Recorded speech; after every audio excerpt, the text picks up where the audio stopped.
আরজিকর কাণ্ডে জড়িতদের কঠোর শাস্তির দাবিতে রবিবার সন্ধ্যা 6:30 থেকে 7:30 পর্যন্ত অরাজনৈতিক জড়ো হয়ে প্রতিবাদ জানালেন বীরপাড়ার মহিলারা।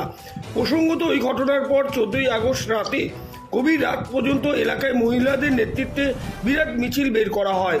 রবিবার ফের একটি পথসভা করার অনুমতি চেয়ে শনিবার বীরপাড়া থানার দ্বারস্থ হন এলাকার মহিলারা। তবে পুলিশ অনুমতি দেয়নি বলে জানান তারা।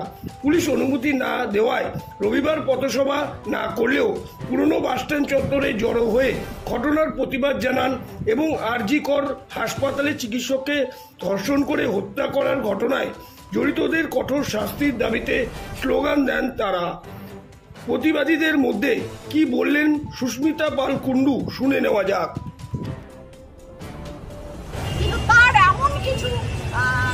ক্ষমতার দম্ভতে এমনভাবে কিছু প্রকাশ করা উচিত নয়। আমি সব করেছি, আমরা সবাই মিলে একসাথে লড়বো, আমাদের সুন্দর একটা সমাজ করবো, এই লক্ষ্য আমাদের।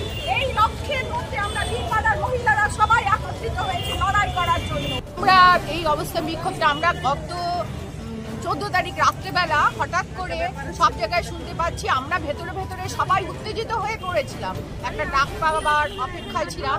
তো আমরা কয়েকজন মিলে ঠিক করলাম আমাদের বীরপাড়াতেও এই প্রতিবাদের বিরুদ্ধে একটা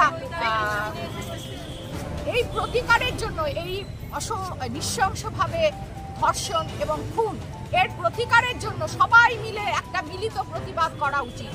তো সেই দিন আমরা 14 তারিখ রাত্রিবেলা রাত 11টার পরে সবাই জমায়েত হয়েছিলাম, সেই প্রতিবাদ জানিয়েছি। এবং পরবর্তীতে এতদিন হয়ে গেল তাও কোনো প্রকৃত দোষী ধরা পড়ল না বা শাস্তি পেল না বলে আজকে আমরা সবাই তোলো আওয়াজ মহিলাদের পক্ষ থেকে আমরা আবার বীরপাড়ার পুরনো বাসস্ট্যান্ডে জমা হয়েছি।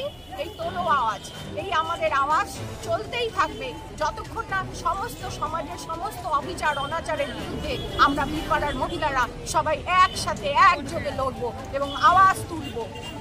সমস্ত অন্যায় প্রতিকারের বিরুদ্ধে আমরা লড়াই করব একসাথে বীরপাড়ার মহিলারা। আপনার নাম? সুস্মিতা পাল।